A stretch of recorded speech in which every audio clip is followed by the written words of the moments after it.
everyone, and welcome. So, you finally got the keys to your new place. Congratulations. But did anyone hand you the user manual for the entire community you just joined?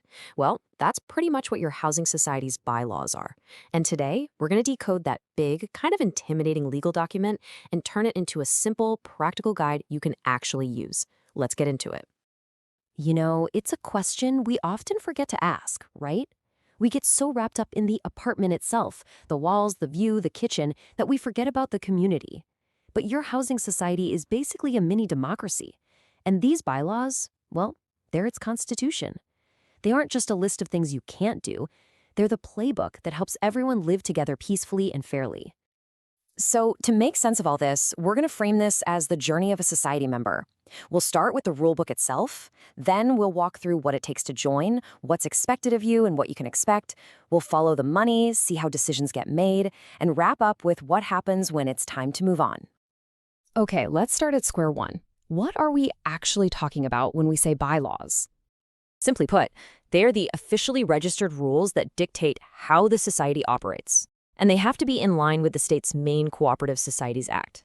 The best way to think about it, really, is as your community's own little constitution. It sets out the entire structure, the powers, and the duties for everybody involved.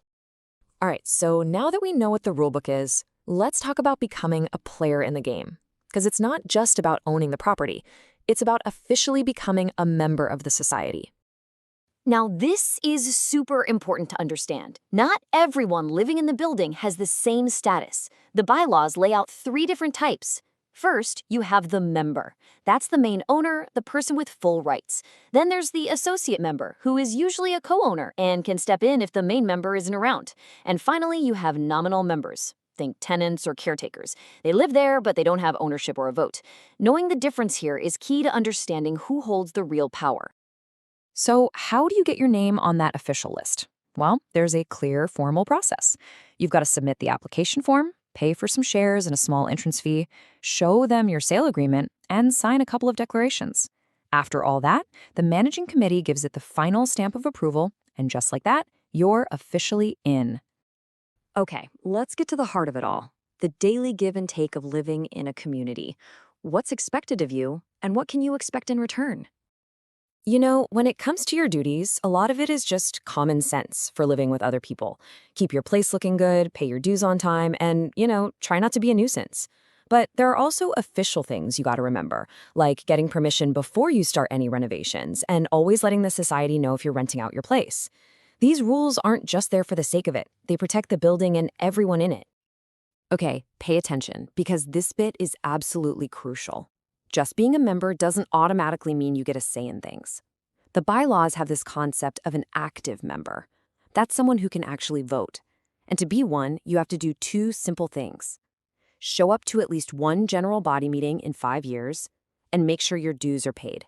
If you don't, you get classified as a non-active member and you lose your right to vote. The message is pretty clear. If you want a voice, you have to participate. All right, we all pay those monthly maintenance charges, but have you ever wondered where that money actually goes? Let's follow the money and demystify the society's finances. So that maintenance bill isn't just one big blob of cash. It's a collection of a whole bunch of different costs. It covers everything from the basics like property taxes and water to lift maintenance, staff salaries, and even contributions to some really important long-term savings accounts. That includes the repairs fund and the big one, the sinking fund, which is basically the society's emergency fund for massive future expenses, like a major building overhaul. And how do they figure out who pays what? Well, it's not always split equally, and for good reason. The rules are designed to be fair. For example, things like service charges for staff are usually divided equally among all the flats. But other costs, like the building insurance premium, that's often calculated based on the size of your flat, your actual built-up area. It's a pretty logical and fair way to spread the costs around. So who's calling the shots on all this? Let's take a look at the power structure of this little democracy we've been talking about. You've got 2 main groups.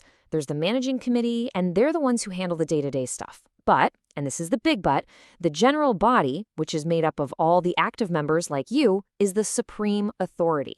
The general body approves the budget, elects the committee, and gets the final say on all the big stuff. So never forget, the committee works for you, not the other way around. And now we come to the final chapter in this whole journey. What happens when you decide it's time to sell your place and move on?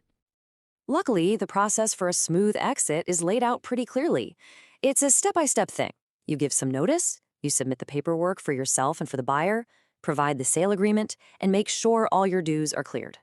This whole formal handover makes sure the society's records are always right, and the new owner gets welcomed in as the next member without any hitches. So, at the end of the day, a healthy, happy housing society doesn't just happen by magic. It's the direct result of members, people just like you, knowing the rules and actually getting involved. Understanding these bylaws really is the first and, honestly, the most important step you can take to build a better community for everyone. And that kind of brings us to our final question. Now that you've walked through this entire journey, it's worth taking a second to ask yourself, are you just living in your flat, or are you truly an active member in your community? Because knowing the rules is great, but using that knowledge to participate, that's what really makes all the difference.